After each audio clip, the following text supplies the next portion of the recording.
तो आज हम सुनाने जा रहे हैं आप लोगों को एक महाभारत की छोटी सी कथा। तो आइए शुरू करते हैं। बात महाभारत युद्ध की है। पितामह भीष्म ने अपनी शस्त्र विद्या का प्रयोग करते हुए सोने के 5 अचूक तीर निकाले और इसे अभिमंत्रित करके बोले, दुर्योधन तुम व्यर्थ में संदेह करते हो, इन बाणों से कोई नहीं बच सकता। कल का दिन युद्ध का अंतिम दिन होगा। एक ही दिन में 5 पांडवों को इन बाणों से समाप्त कर दूंगा। फिर पांडवों के मरते हुए युद्ध का परिणाम तुम्हारे पक्ष में होगा। पितामह भीष्म की बात सुनकर दुर्योधन प्रसन्न हुआ, लेकिन अगले ही क्षण उनके मन में पितामह भीष्म के प्रति संदेह उत्पन्न हो गया। कपटी दुर्योधन भीष्म की बातों को सुनकर प्रसन्न तो हुआ, परंतु अब दुर्योधन को भीष्म की बातों में भी छल कपट दिखने लगे। दुर्योधन ने भीष्म से कहा, पितामह आपकी योजना बहुत अच्छी है, किंतु मुझे फिर भी संदेह हो रहा है कि आप इतनी जल्दी और आसानी से पांडवों को मारेंगे। हो सकता है आप मोहवश या प्रेमवश उन्हें मार न पाएं, अतः आप इन बाणों को मुझे दे दें। मैं युद्ध भूमि में आपको ये 5 बाण दूंगा और आपको आपके कर्तव्य की याद दिलाऊंगा। तब आप पांडवों का वध मेरे सामने कीजिएगा।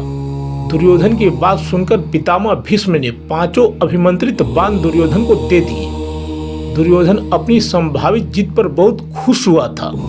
वह बाण लेकर अपने शिविर में चला गया। भीष्म के शिविर के पास पहरा दे रहे पांडवों के एक गुप्तचर ने सारी बातें सुन ली। उसने महाराज युधिष्ठिर को आकर सोने के बाण के बारे में सूचना दी। तब भगवान श्री कृष्ण भी वहीं थे। युधिष्ठिर ने भगवान श्री कृष्ण से कहा, हे गोविंद, पितामह के इन तीरों के प्रतिकार हम कैसे करेंगे?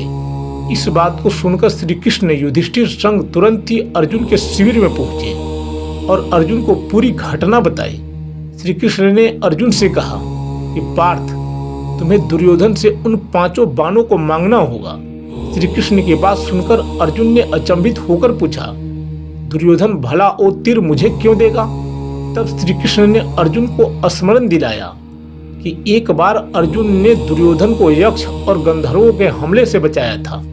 तब दुर्योधन ने प्रसन्न होकर अर्जुन से कहा था कि वो कोई भी कीमती चीज दुर्योधन से मांग सकता है। उस दिन अर्जुन ने बात को टालते हुए दुर्योधन से कुछ नहीं मांगा था। अब वो समय आ गया है। अर्जुन को श्री कृष्ण की बात सुनकर सब स्मरण आ गया। युधिष्ठिर की आज्ञा से अर्जुन दुर्योधन के शिविर में पहुंचे। दुर्योधन अचानक अर्जुन को अपने शिविर में देखकर सशंकित हुआ। अपनी शंका को छुपाते हुए जोर जोर से हंसते हुए दुर्योधन ने अर्जुन से कहा, आओ अर्जुन, आओ, क्षमा मांगने आए हो क्या?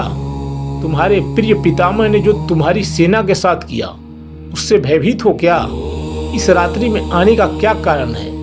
बताओ, क्या सहायता मांगने आए हो? अर्जुन ने कहा, भ्राता दुर्योधन, सही समझा आपने। मैं आपसे याचना करने ही आया हूँ, परंतु मेरे मांगने से पहले ही आप उसे देने के लिए विवश हैं। दुर्योधन हंसता हुआ बोला, मैं विवश हूँ अर्जुन। याचक विवश होता है, दाता नहीं। परंतु कोई बात नहीं, अबोध अर्जुन, तुम मांगो। अर्जुन ने दुर्योधन से वह 5 बाण मांगे, लेकिन दुर्योधन ने अर्जुन को मना कर दिया। तब अर्जुन ने दुर्योधन को क्षत्रिय धर्म स्मरण कराते हुए उस घटना को बताया। कैसे अपनी प्राण रक्षा के बदले दुर्योधन ने अर्जुन को कोई भी बहुमूल्य वस्तु देने का वचन दिया था। दुर्योधन ने अर्जुन से कहा, तुम कुछ और मांग लो, मैं यह नहीं दे सकता। तब अर्जुन ने कहा, यदि आप अपने वचन को पूरा नहीं करना चाहते तो कोई बात नहीं भ्राता।